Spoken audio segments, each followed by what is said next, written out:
éternel, Dieu Tout-Puissant, le temps est arrivé pour nous d'écouter ta parole. Merci pour ta grâce, merci pour ta fidélité, merci pour ton amour. Seigneur, touche nos cœurs. Seigneur, parle-nous.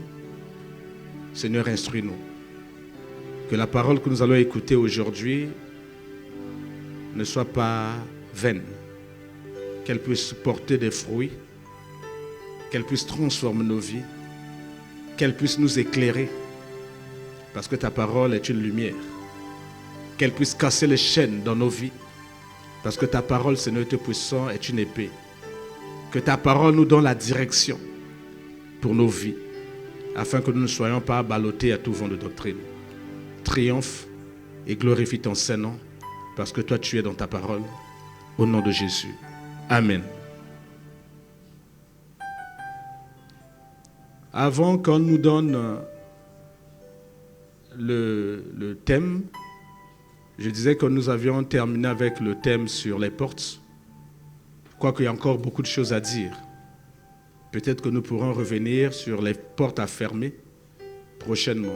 Mais le Seigneur m'a mis à cœur de démarrer encore une autre série d'enseignements, prédications autour de la révélation, autour de la connaissance de Dieu, autour de la révélation sur nos vies, la révélation de Dieu.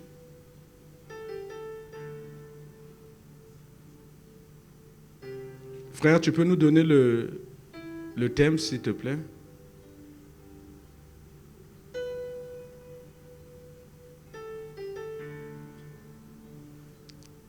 Quand il n'y a pas de révélation, le peuple est sans frein.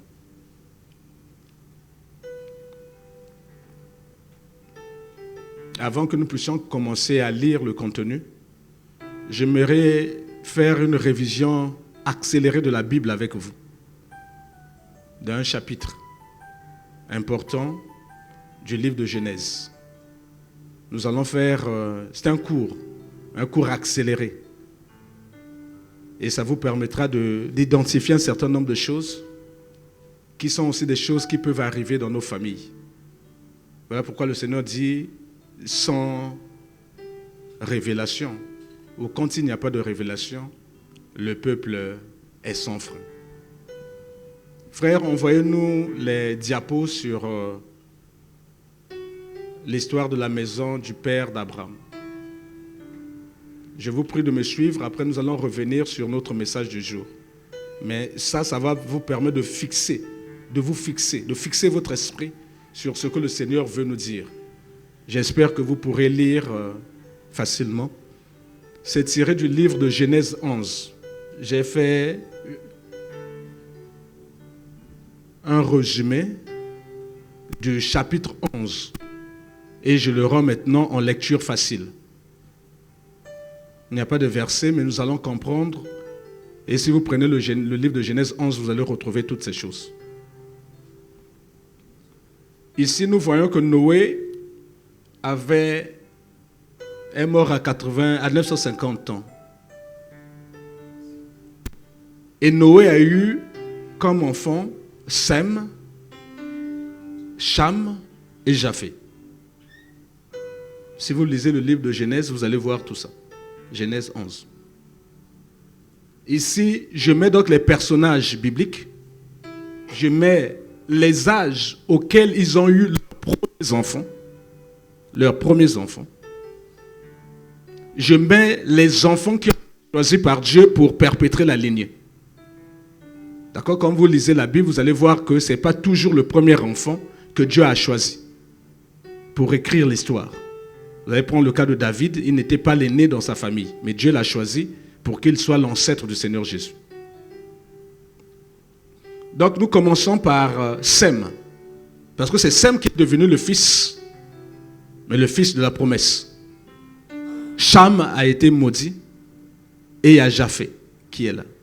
Mais Dieu a considéré Sem maintenant comme étant le fils de la promesse, celui qui devait porter toute la descendance, qui écrira l'histoire avec Dieu. Sem, on nous dit qu'il a eu son premier enfant à l'âge de 100 ans. son premier enfant. Sem est le fils de Noé. Et cet enfant de la promesse s'appelait Arpachad. Et Sem est mort 600 ans après la naissance de cet enfant. Sem eut des fils et des filles. Arpachad eut son premier enfant à l'âge de 35 ans. Arpachad metta au monde un enfant que Dieu a choisi qui s'appela Shéla. Arpachad mourut 438 ans après avoir eu cet enfant. Il y eut aussi des fils et des filles. Shéla eut son premier enfant à l'âge de 30 ans. Et cet enfant s'appela Héber. Et Shéla mourut 433 ans après la naissance d'Héber. Héber eut son premier enfant à l'âge de 34 ans. Souvent, c'est ennuyeux quand tu lis ça dans la Bible.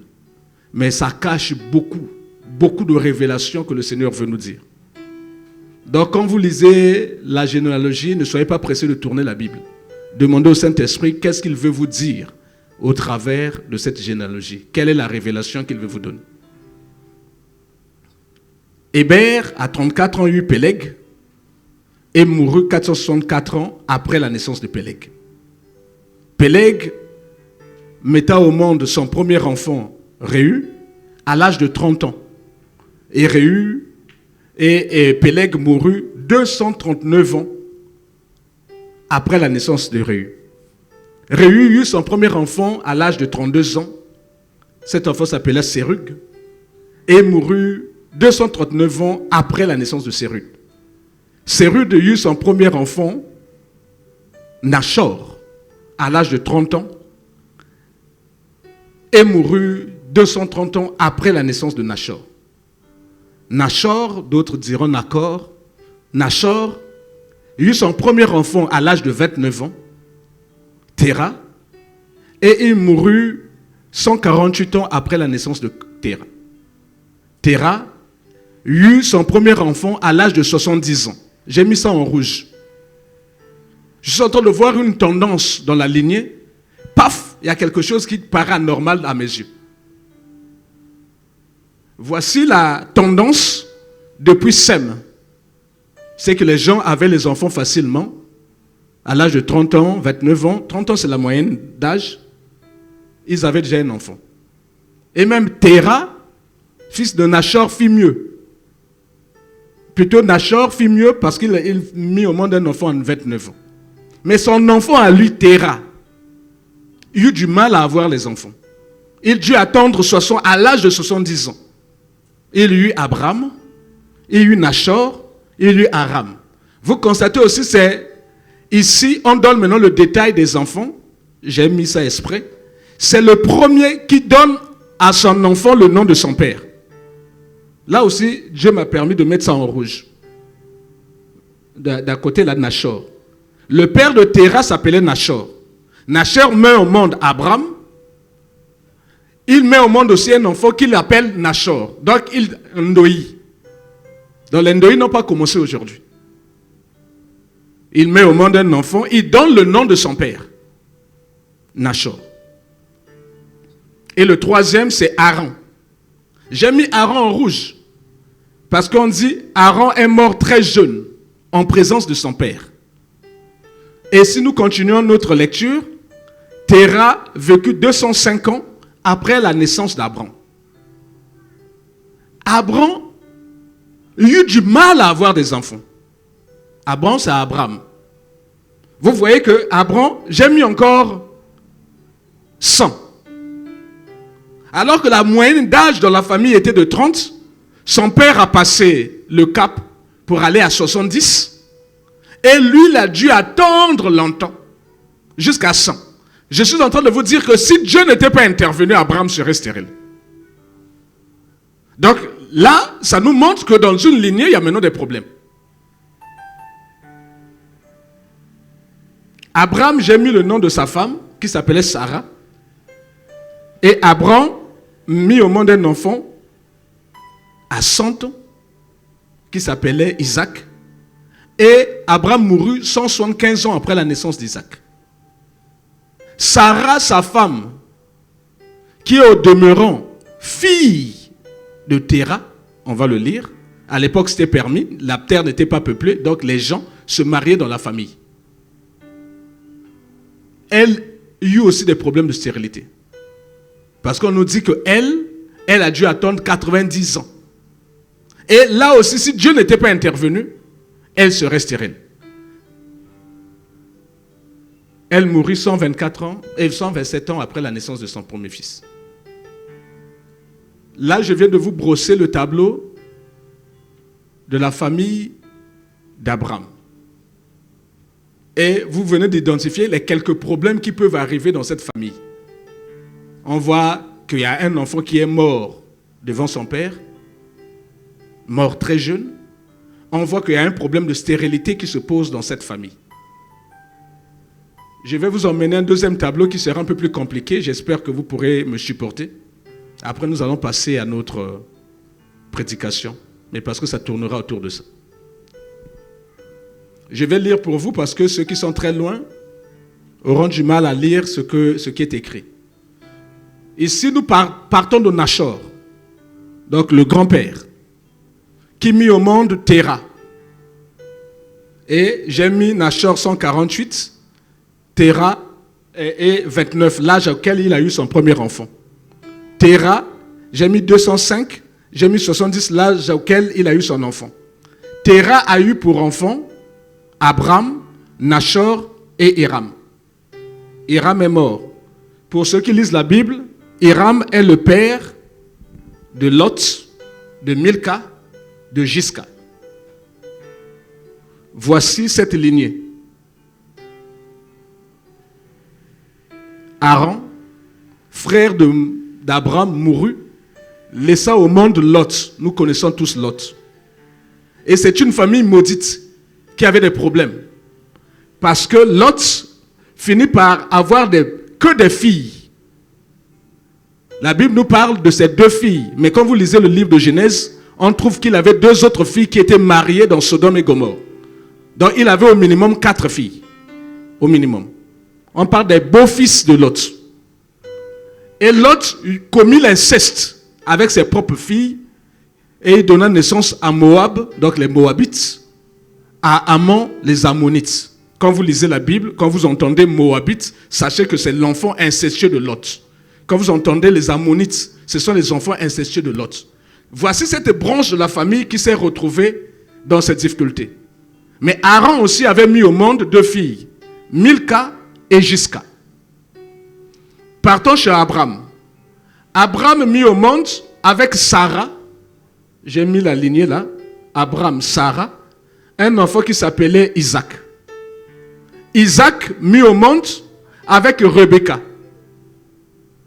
2 enfants qui s'appelaient Jacob et Esaü. Ça c'est la Bible, nous connaissons tous ça. Nachor, qui était en vie, épousa Milka, la fille de son défunt frère. Milka est devenue la femme de Nachor. Ils ont mis au monde Bethuel. Et si vous lisez la Bible, Bethuel est le père de Rebecca et de Laban. Rebecca qui va devenir la femme d'Isaac, qui donnera au monde Jacob et Esaü. Et sachez que Rebecca avait un frère qui s'appelait Laban, qui était sorcier occultiste, qui avait des fétiches. Et ces fétiches ont fini par réclamer une de ses filles qui s'appelait Rachel.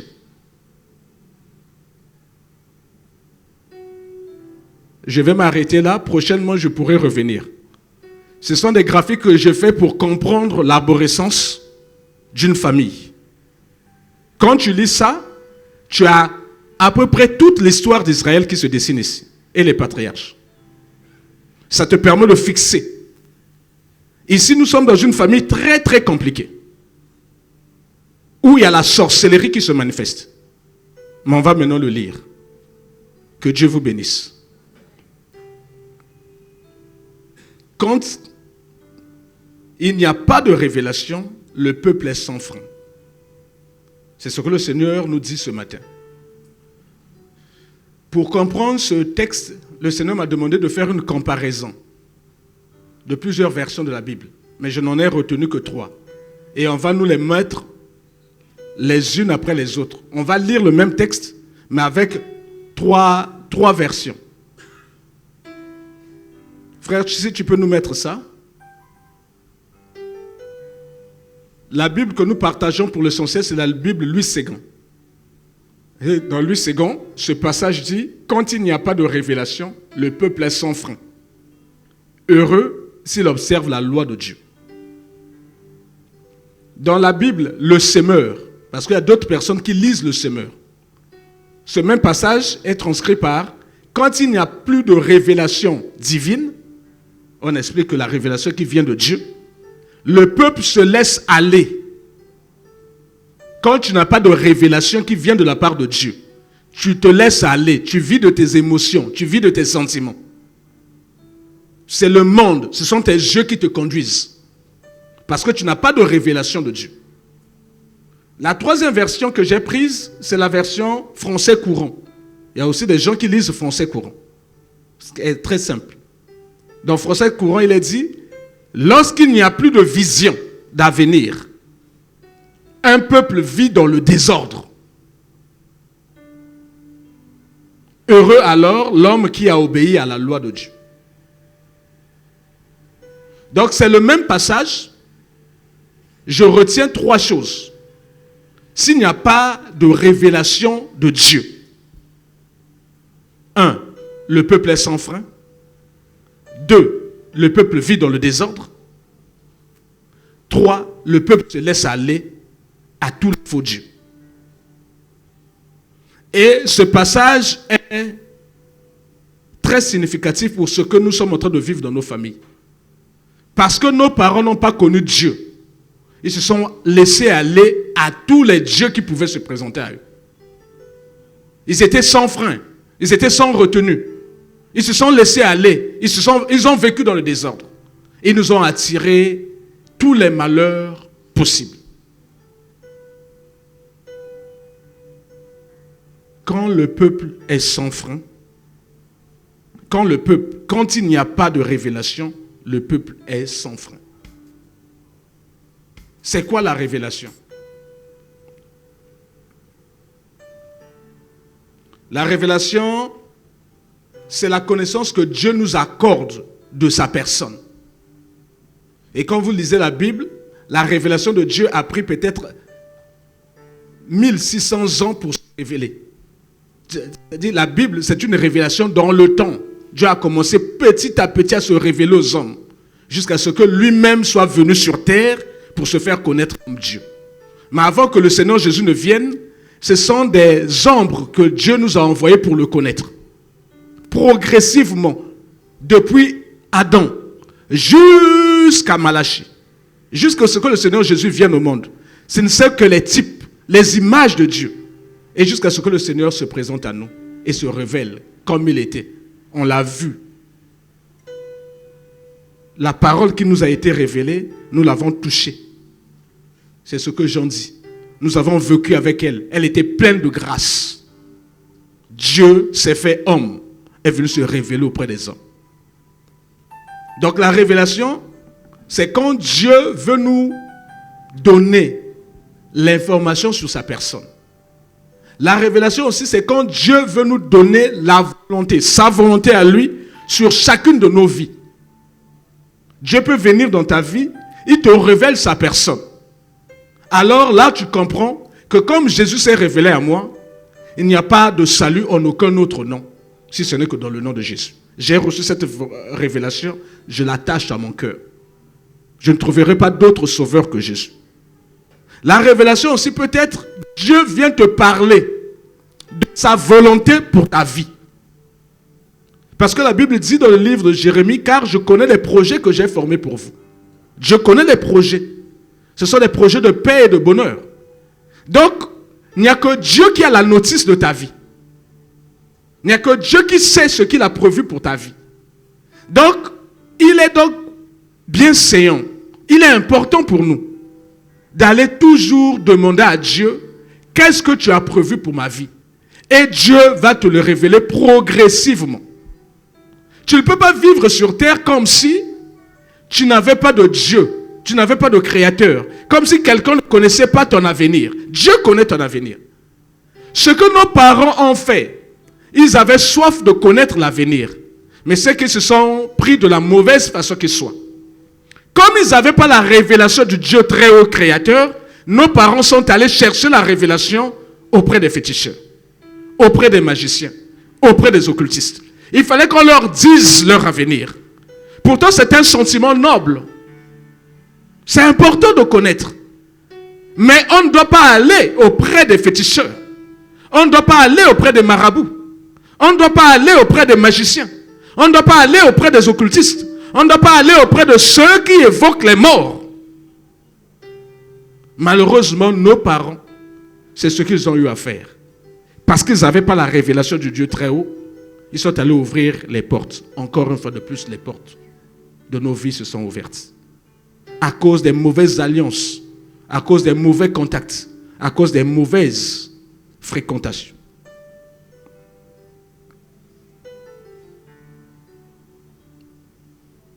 La révélation aussi sert, au-delà de notre personne, à Dieu veut se servir de la révélation pour dire à son peuple ce qui arrivera à l'Église. Parce qu'il y a des choses qui sont importantes dans la vie. 1, c'est la révélation du Seigneur Jésus. 2, c'est la révélation de l'Église. Qu'est-ce qui attend l'Église? 3, c'est la révélation des nations. Qu'est-ce qui attend les nations? 4, c'est la révélation d'Israël. Qu'est-ce qui attend Israël? 5, c'est la révélation de ta vie. Qu'est-ce qui t'attend? Donc, il y a des choses pour lesquelles nous sommes censés demander à Dieu. Tu ne peux pas vivre sur terre sans demander à Dieu. Alors, demande au vrai Dieu. Ne va pas demander à celui qui se déguise en ange de lumière. Mais si tu n'as pas de révélation, mon frère, ma soeur, tu seras tenté de faire des choses par tes sentiments et tes émotions. Or, l'homme ne regarde qu'à ce qui frappe. Dieu regarde au cœur. Donc, nous sommes des humains. Notre tendance, c'est de ne apprécier que ce qui frappe notre œil. On a du mal à lire ce qui est derrière le rideau, ce qui est dans les cœurs. Dieu ne nous en donne pas la connaissance. Tu ne peux pas lire ce qu'il y a dans le cœur de quelqu'un. Sauf si Dieu t'en donne un don spécial.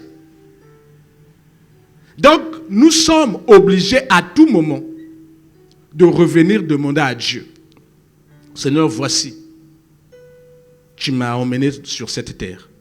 Que veux-tu de moi? Qu'attends-tu de moi? Que dois-je faire? Qui sera mon mari? Qui sera ma femme? Où dois-je vivre? Au Congo? Où dois-je aller m'installer à l'étranger? Ce sont des questions existentielles, mais importantes de ta vie, que tu ne peux pas laisser tes sentiments, tes émotions ou l'influence de ton environnement te dicter la conduite à tenir. Dieu connaît des projets qu'il a formés pour toi. Mais si tu veux prendre un produit, la moindre des choses que l'on te demande,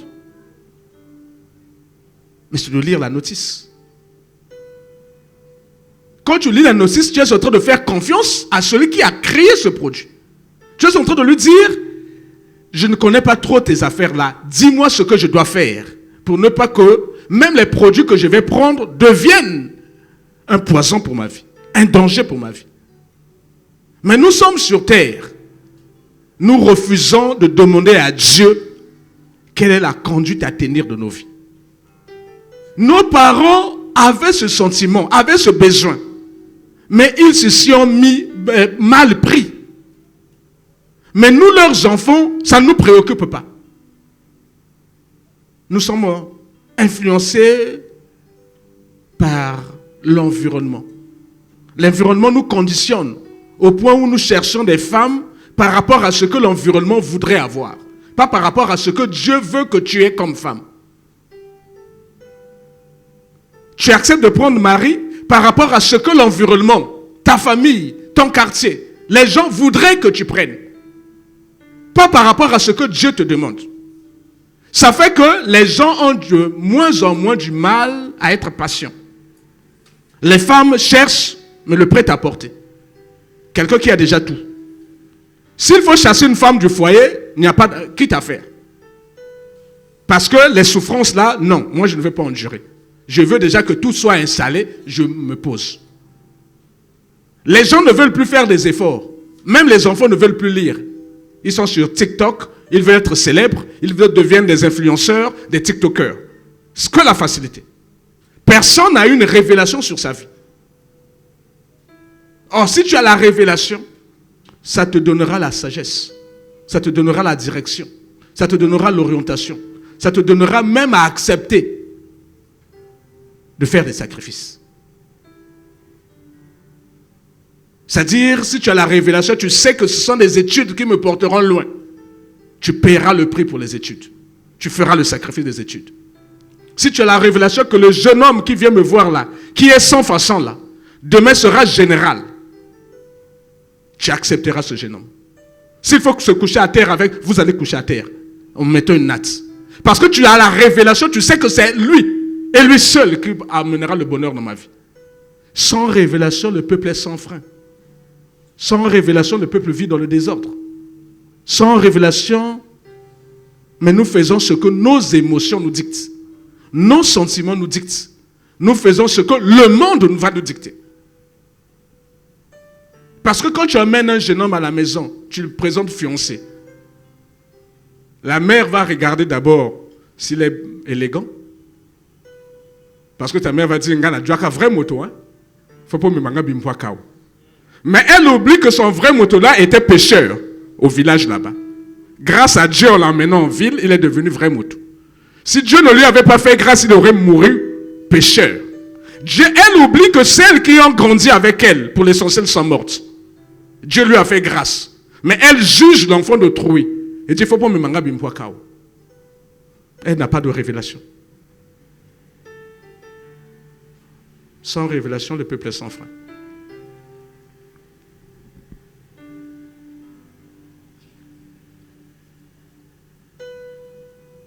Dieu emmène aussi la révélation à un certain moment pour nous montrer le danger qu'il y a devant nous. Il nous parle, il nous dit des choses. Il peut même emmener la révélation pour te montrer le complot que le monde des ténèbres est en train de préparer contre toi. Il nous emmène la révélation à un certain moment pour que nous puissions nous humilier et que nous puissions chercher sa face. Parce qu'il est notre Dieu.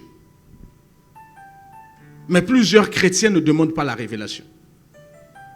Plusieurs chrétiens sont là à combattre les démons du matin au soir. Plusieurs chrétiens choisissent par les yeux, au point où ils ont appelé les sorciers amis et ceux qui étaient de véritables défenseurs de leur vie, sorciers.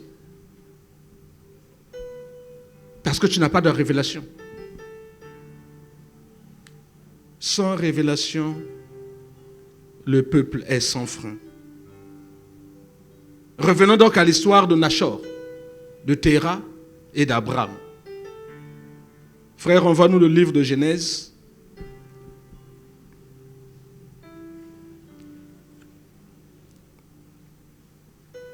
On va se lever, s'il vous plaît. On ne l'avait pas encore fait. Je me rattrape. Parce qu'ici, j'ai toujours donné honneur à la parole. Au commencement était la parole était avec Dieu et la parole était Dieu. Au moins une fois, on se lève pour honorer la parole. Je lis dans le nom du Seigneur Jésus.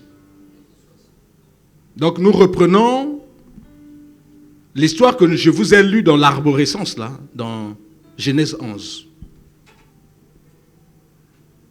Verset 24, il nous a dit, Nachor, âgé de 29 ans, engendra Téra.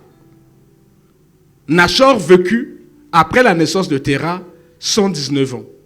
Et il engendra des fils et des filles. Téra, âgé de 70 ans, engendra Abraham. Vous voyez déjà le saut entre son père qui a mis au monde à 29 ans et lui qui met au monde à 70 ans. Engendra Abraham, Nachor, un enfant qu'il a appelé du nom de son père, Noï, et Aaron. Voici la postérité de Téra. Téra engendra Abram, Nachor et Haran. Haran engendra Lot. Et Haran mourut en présence de Téra, son père. Ça sent pas bon. Au pays de sa naissance, à Ur, en Chaldée. Abram et Nachor prirent des femmes. Le nom de la femme d'Abram était Sarai. Et le nom de la femme de Nachor était Milka, fille d'Haran, père de Milka et père de Jiska. Sarah était stérile. Elle n'avait point d'enfant. Et la Bible préfère nous le dire.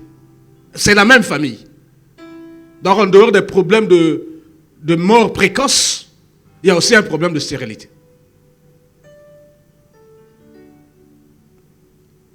Téra prit Abram, son fils, Lot, le fils d'Haran, fils de son fils, et Sarah, sa belle-fille, femme d'Abram, son fils. Ils partirent ensemble d'Ur en Chaldée pour aller au pays de Canaan. Ils vinrent jusqu'à Charan et ils y habitèrent. Les jours de Téra furent de 205 ans et Téra mourut à Charan. Veuillez vous asseoir. Téra n'a aucune révélation sur ce qui arrive à sa maison, à sa lignée. Quand on lit la Bible jusque-là, depuis l'histoire où Caïn avait tué son frère, on n'avait plus de problèmes de ce genre dans les familles. Téra ne se pose pas de vraies questions. Téra ne cherche pas la révélation. Téra ne se dit pas, mais pourquoi ça commence par moi? Mon père m'a eu à 29 ans. Pourquoi moi j'ai mon premier fils à 70 ans? Mon père n'a pas connu de décès parmi ses enfants. Pourquoi moi j'en ai connu? Pourquoi moi mon premier fils, jusqu'à 75 ans, a du mal à avoir un enfant? Il ne se pose pas ces questions. Il a vu la pression, il a vu les difficultés. Il a entendu dire qu'il existe un territoire où coule le lait et le miel. Et il décide d'y aller. De lui-même. Mais si vous constatez, il prend son premier fils, mais il laisse Nachor. Nachor et sa femme refusent de le suivre. C'est curieux. Un patriarche qui prend la décision de sortir d'un milieu qui est infesté de sorcellerie. Une terre qui est maudite pour eux. Il dit, non, on doit quitter cette terre. Mais un enfant qui ne va pas avec lui, Nachor. Cet enfant porte le nom de son père. Donc cet enfant dit, moi, je suis lié à ce territoire, je ne peux pas partir. Quand vous lisez la Bible, il est le père de Bethuel, il est le grand-père de Laban. Donc Nachor avait hérité les choses de la famille. Il n'a pas voulu partir. Mais le père qui est parti, est-ce qu'il est arrivé à Canaan? Non, il est mort en route. Il est mort à Charan, à la porte de Canaan. Frères, sœurs, il y a des décisions importantes de nos vies que nous ne pouvons pas prendre avec nos yeux humains. Tu ne peux pas prendre la décision de prendre ta famille, par exemple, ici, aller l'installer en Europe, sans demander à Dieu. Si tu l'as fait, tu demandes pardon à Dieu et tu demandes à Dieu de reconsidérer la chose. Parce que tu ne connais pas les projets que Dieu avait pour tes enfants. Toi, tu es humain. C'est de bon cœur, de très bonne foi que tu décides de telles choses. Mais as-tu demandé à Dieu? Ils ont un créateur. Tu n'es qu'un instrument par lequel Dieu est passé pour mettre au monde ses enfants. Comme tes parents ont été un instrument dans les mains de Dieu pour que tu viennes au monde. Ça peut réussir. Mais nous ne devons pas vivre du hasard. Nous avons un Père, nous avons un Créateur qui a des projets pour nous. Il faut lui poser la question. D'autres l'ont fait sans révélation. Quand vous demandez, ces foyers-là se sont cassés. Le mari est resté, il a installé la femme et les enfants à l'étranger. Soit la femme a eu un petit mari là-bas, ou soit c'est lui qui a eu une petite femme ici. Et le mariage, la distance aidant, c'est cassé. Est-ce que quand Dieu te donnait la femme, Dieu t'avait dit que non, tu vivras loin de ta femme? Tu n'as pas lu ce qui est écrit dans la Bible? Que l'homme quittera son père et sa mère, s'attachera à sa femme? C'est Dieu qui t'a dit d'aller installer ta famille là-bas et toi tu vis ici. Allez leur demander qu'est-ce qu'ils sont devenus. Si le mariage ne s'est pas cassé, c'est que les enfants ont vécu sans l'autorité d'un père. Le père est ici, il est devenu un guichet de banque. Ces enfants ne connaissent de leur père que l'argent qui vient. De temps en temps, tu fais des sauts, tu vas là-bas, tu les vois, ouais, comment ça va. Quand tu vas, il n'y a que l'argent. On ne parle que d'argent. Papa, j'ai telle facture. Papa, j'ai telle chaussure. Papa, j'ai ceci. Voilà. Toi, pensant que l'argent résout les problèmes, tu donnes l'argent. Mais ces enfants vivent sans l'autorité d'un père. Ces enfants, il n'y a personne pour leur dire chut. Ils vivent comme des blancs. Ils adoptent la manière de vivre des blancs. Et quand toi tu es en difficulté, il n'y a personne pour t'aider. Ils sont blancs. Toi tu es noir. Quand tu es malade, tu vas là-bas, il dit ah papa, mais moi j'ai le boulot, hein, c'est caillou. Hein, je ne pourrais pas t'accompagner. Il a vécu son pas sans toi, il a vécu loin de toi. Quelle affection. Quelle réalité. Parce que tu as pris une décision sans en avoir demandé à Dieu. D'autres, par contre, sont arrivés là-bas par la grâce des études. Sans révélation, ils ont préféré revenir au village ici. Ils sont venus rencontrer encore les dieux de la maison de leur père et de leur mère. Leur vie est devenue une catastrophe. Ils n'ont pas compris que le fait de prendre une bourse d'aller à l'étranger, c'était une façon de Dieu de les faire sortir de la maison du père et de la maison de la mère. Mais comment le savoir si tu n'as pas de révélation? Voici que plusieurs personnes ont pris des femmes par défaut, ont pris des hommes par défaut. Et les foyers se sont cassés. Sans révélation, le peuple est sans frein. Notre Dieu parle. Il est notre créateur. Il a des projets de paix et de bonheur pour nous. Il nous dit dans le livre de Jérémie, invoque-moi, je te répondrai. Et je vais te révéler les choses qui sont... Frère, on voit le livre de Jérémie. Les choses cachées sont du ressort de Dieu. Les choses révélées sont du ressort des hommes.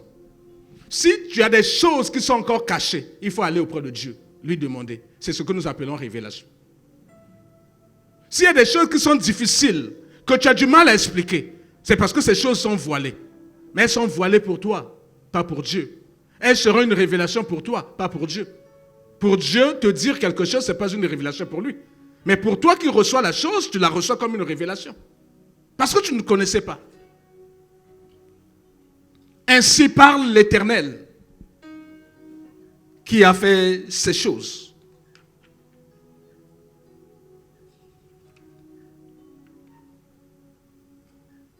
L'Éternel qui les conçoit et les exécute. L'Éternel qui conçoit les projets de ta vie et les met à exécution. Lui, dont le nom est éternel, donc il est intemporel. D'éternité en éternité, il est le même. Voici ce qu'il te dit. Invoque-moi, je te répondrai. Je t'annoncerai de grandes choses. Des choses cachées que tu ne connais pas. Qu'est-ce que tu connais du mariage? Tu ne connais rien. Tu as des sentiments, le cœur bat, papa, tu dis j'aime. Mais qu'est-ce que tu connais de cette personne? Tu ne connais d'elle que ce qu'elle veut que tu connaisses. Si elle est de la sorcellerie, tu ne le sauras jamais. Si Dieu ne te révèle pas, tu ne sauras pas que celui chez qui je vais au mariage, c'est un grand sorcier. Il va commencer à travailler, à trafiquer tes grossesses. Qu'est-ce que tu connais du mariage? Qu'est-ce que tu connais de la belle famille? Rien. Qu'est-ce que tu connais de la femme? Rien. Tu ne sais pas que dans son passé, elle a fait un curettage. Elle est déjà stérile. Mais elle ne te le dit pas. Elle ne te le dit pas. Ce sont des choses qui sont cachées à tes yeux. Donc tu vas rentrer dans un piège. Elle sait qu'elle ne peut pas porter d'enfant. Mais elle rentre dans le mariage, on célèbre, elle soulève même la main, bague. Elle sait qu'elle t'a puni. Qu'est-ce que tu sais du mariage? Si ce n'est que la personne qui se présente à toi. Mais ce sont des choses qui sont cachées. Qui peut te les révéler? Si ce n'est celui qui a dit, c'est moi qui ai conçu le mariage. C'est moi qui mets à exécution le mariage. Invoque-moi, je te répondrai.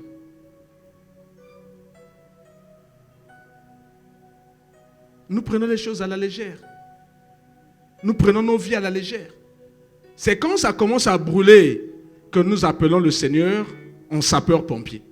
Alors que lui aurait aimé que nous puissions l'appeler, l'invoquer, avant même que les circonstances difficiles n'arrivent. Il est prêt à nous parler. Il est prêt à nous révéler les choses qui sont cachées.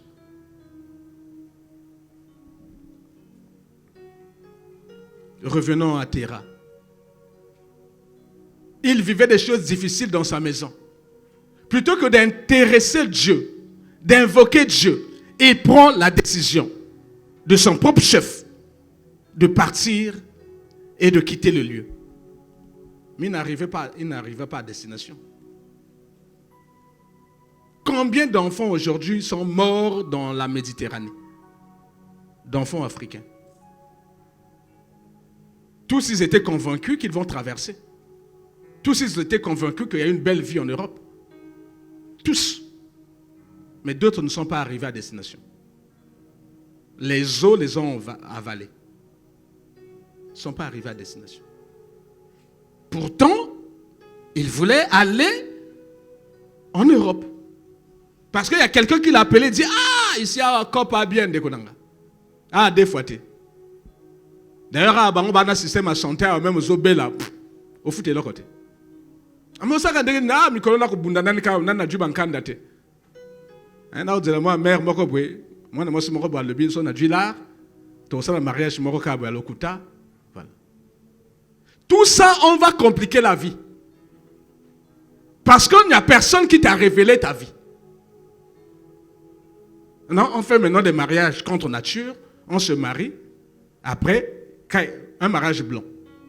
Ou soit tu vas te marier avec une vieille pour avoir les papiers. Ma vieille, on peut bailler Kengi Kolutaniaou.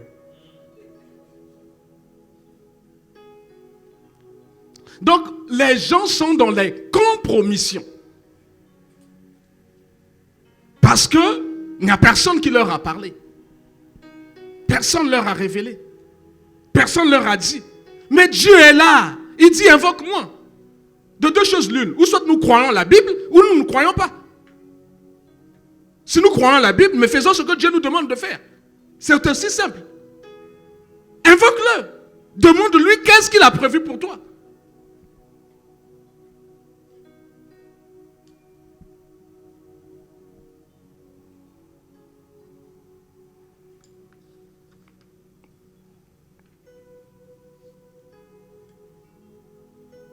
Voici ce qui arrivait dans la vie de Terah.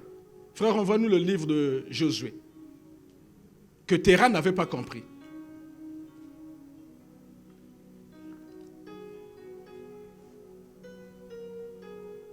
Le livre de Josué 24, verset 2. J'espère que je vous ai donné ça. Merci. Je lis dans le nom du Seigneur Jésus. Josué dit à tout le peuple, ainsi parle l'Éternel, le Dieu d'Israël. Vos pères, imaginez un peu, nous sommes Josué. On parle du père d'Abraham. Et au milieu, il y a eu 400 ans d'esclavage en Égypte. Donc, ce n'est que longtemps après que Josué reçut la révélation sur la spiritualité qui existait dans la maison de Téra, père d'Abraham. Longtemps après. Il dit, ainsi parle l'Éternel, le Dieu d'Israël, vos pères, Téra, père d'Abraham et père de Nachor, habitaient anciennement de l'autre côté du fleuve. Ils servaient d'autres dieux. Donc Téra a voulu quitter Ur en Chaldée pour aller vers Canaan. Donc il voulait fuir ses dieux. Mais les dieux les ont rattrapés. Il y a beaucoup de personnes, Dieu l'a déjà emmené en ville. Il travaille ici. Sans révélation, il dit non, il faut. Souvent, ce sont ceux qui ont eu un peu d'argent. Ceux qui ont un piaka oya qui ne bokate. Dès qu'il commence à travailler, à vendre si solo, à y bien, paf, il faut qu'il ne boka. A comme que nous le cimetière, a comme ça tombe, après, à tikala kuno.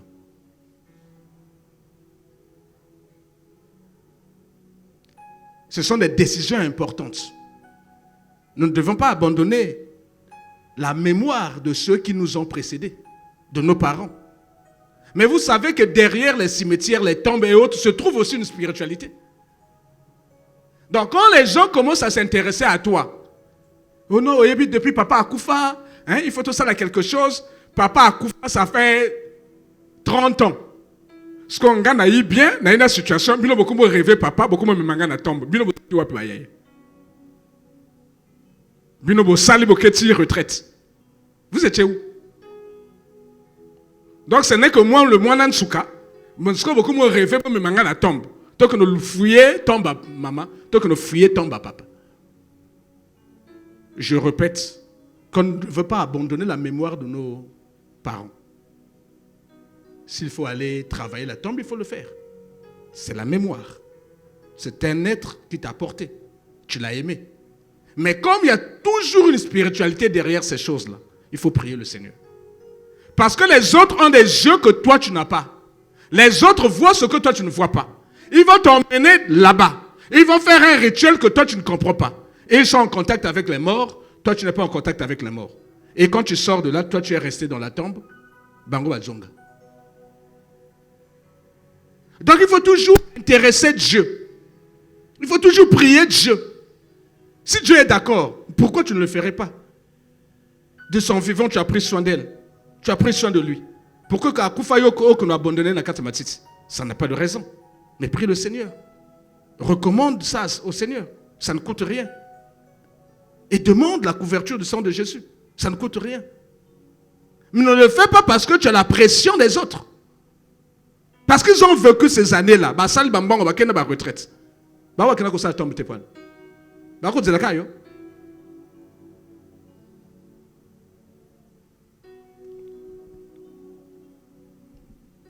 Nachor, le grand-père, avait des dieux. Je suis même sûr que c'est lui qui a identifié un de ses petits-fils pour dire moi no yoko bese kombo nangai. Nachor. Cet enfant a hérité les dieux de son grand-père. Au point où quand le père dit que Esiko Imabe, to longolawa, to kende kanao, koto Esika bienza, moi on a piqué. Moi j'ai des dieux. Je suis le gardien du temple. Mais lui, quand il est parti sans révélation de Dieu. Il arrive à Charan, il meurt.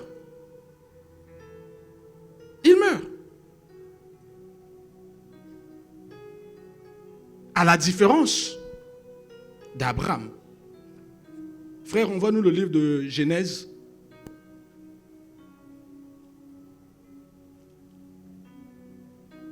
Genèse 12, verset 11. On va voir la différence avec Abraham.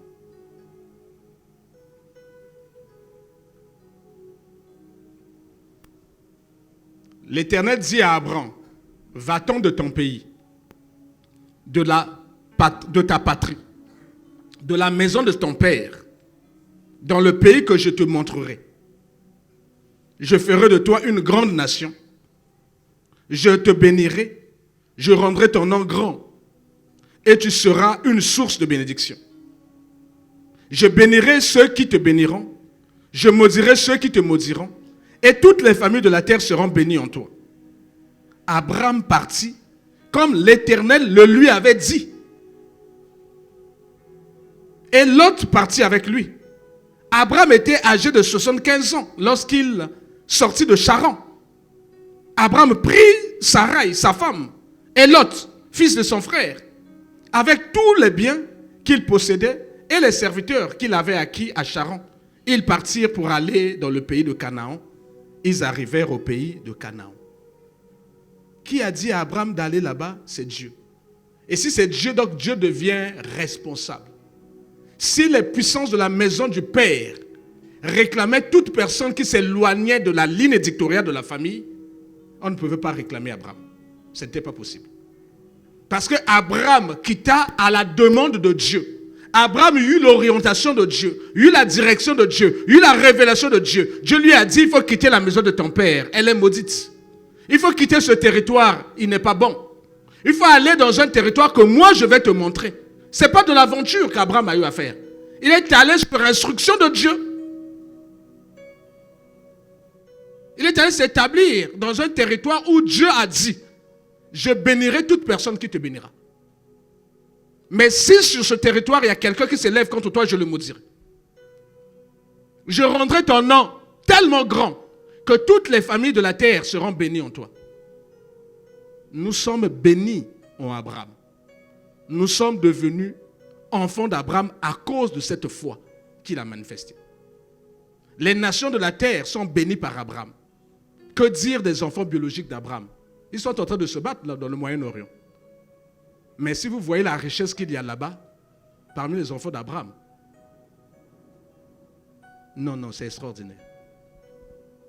Il faut aller dans la péninsule arabique. Tu vas trouver les pays comme les Qatar, l'Arabie Saoudite, les Émirats Arabes Unis, la richesse, l'opulence qu'il y a là-bas. Mais pourquoi? Parce que leur grand-père avait fait ce que Dieu lui avait demandé de faire. Leur grand-père, c'est Abraham. Il avait 2 fils. Non, il en a eu plusieurs. Mais les plus connus, c'est Ismaël et Isaac. Isaac est là. Là où ça se bat avec les Palestiniens. Avec Gaza. Vous connaissez Gaza? Il faut lire la Bible. C'est un territoire qui appartenait aux Philistins. Ils se battent encore avec les Philistins. Mais si tu vas à Israël, nous ici, nous sommes des paresseux. Dans le désert a fleuri.